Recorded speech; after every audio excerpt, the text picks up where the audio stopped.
How are you? My name is Tunga. I'm a lecturer at Rosebank College, taking strategic management, digital marketing, digital citizenship, and business management. I hold a degree, an honors degree in business management and information technology, and I also have a postgraduate diploma in business administration from Millpark Business School, and I've also worked as a business analyst, as a developer, and I have, to a great extent, experience of the industry and how companies work.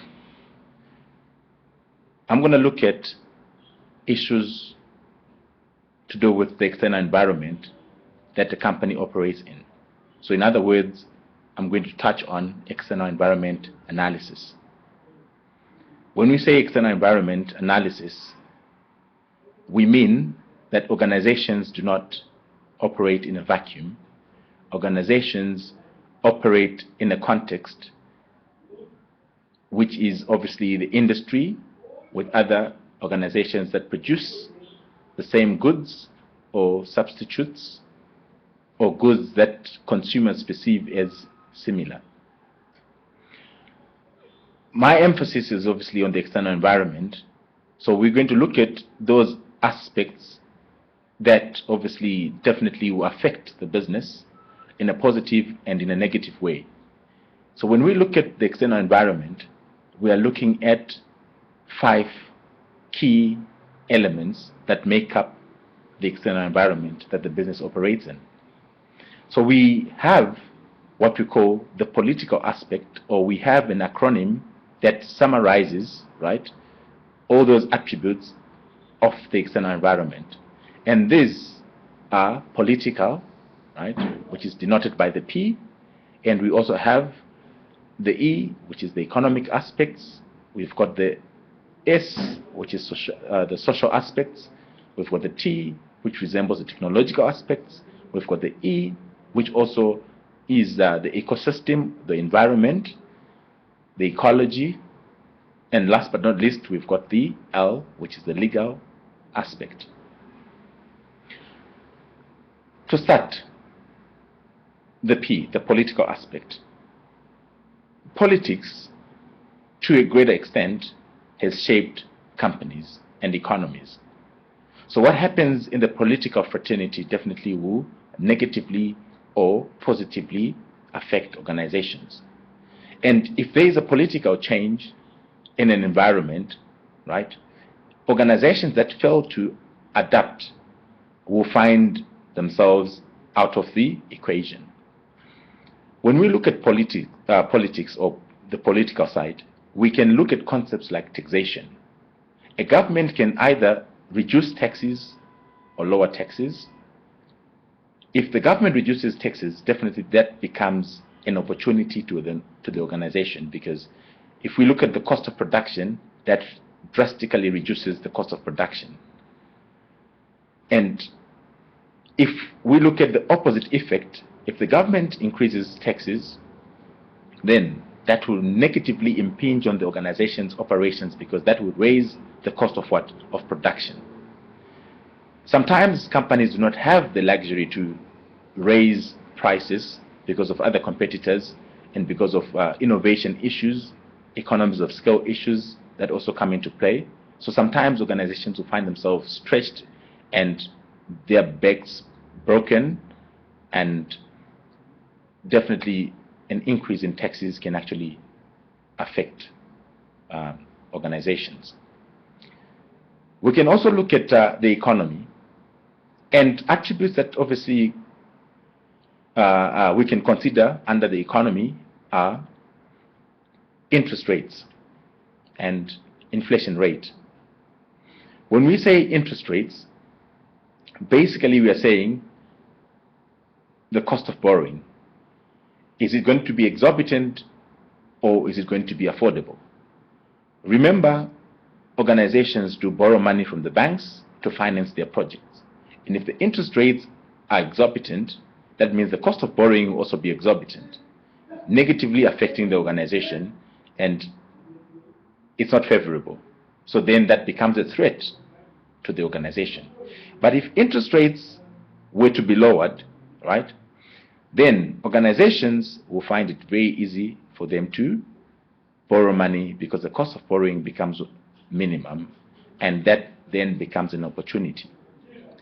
When we look at inflation rate still under the economic aspect or the economic attribute, inflation rate, if it's creep inflation, to some certain extent that becomes an opportunity, because in the long term organizations can actually develop and realize returns from projects that they've invested in.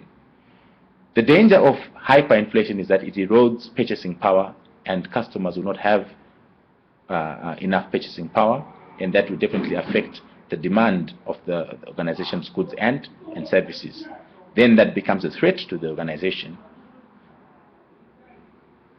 We can also look at the S, which is the social aspect.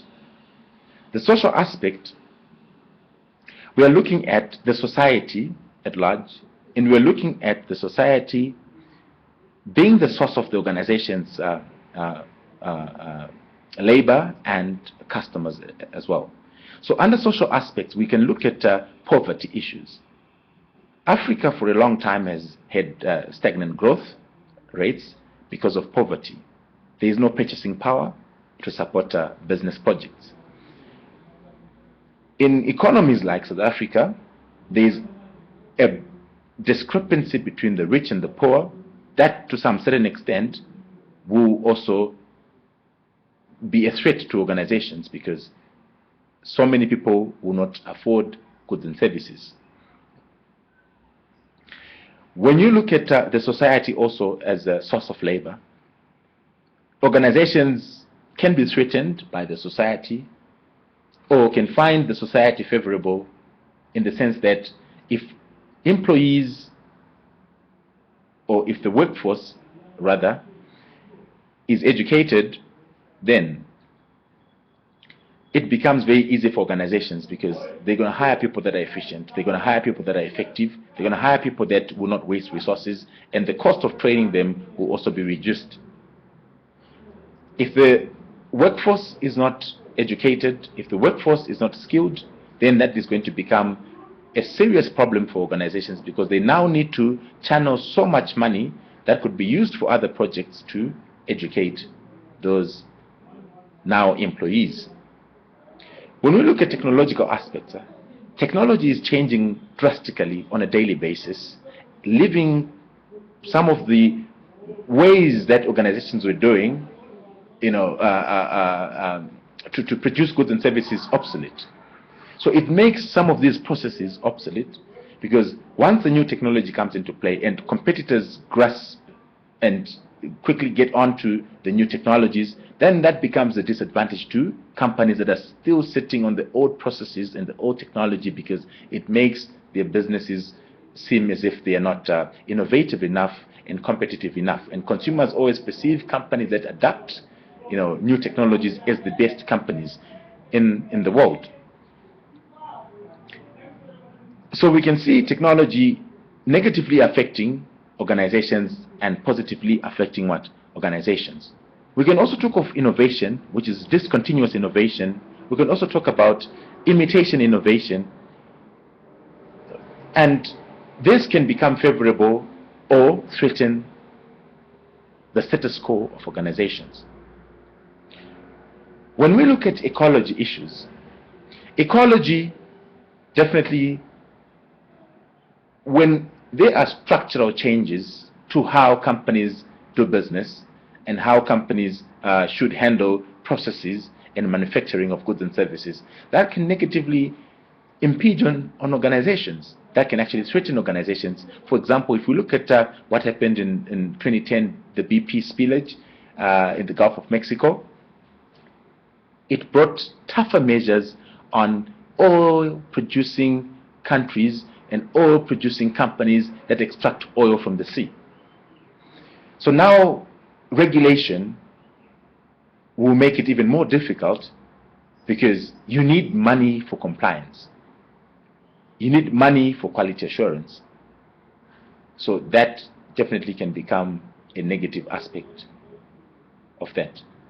And also, the advent of technology and the integration of technology in the ecosystem can actually save a lot of paper, save us from chopping down trees by using the paperless system, where instead of having to chop down 1 million trees to send bills to 10 million people, we just use or utilize the paperless emails, electronic mail system that is now available to us.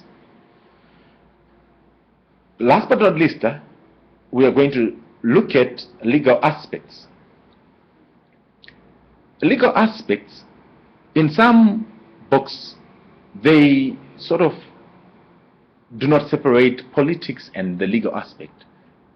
So in other words, they look at legal aspects separately or is under politics. But in this video, I'm going to separate politics from legal aspects. Legislation can be an opportunity or a threat to organizations. When we say legal aspects, we can look at policies like BEE, broad-based black economic empowerment. Some companies obviously were affected by it in a negative way. Some companies actually found the legislation or the piece of legislation as an opportunity, because now if you score high, then you become obviously favorable to win tenders and business deals, and you also get a slash in your tax. So legislation does, to some certain extent, affect businesses. Some businesses have actually closed down because of what? Legislation. So, ladies and gentlemen, thank you for your time, and catch me on the next video when I talk about the internal environment analysis.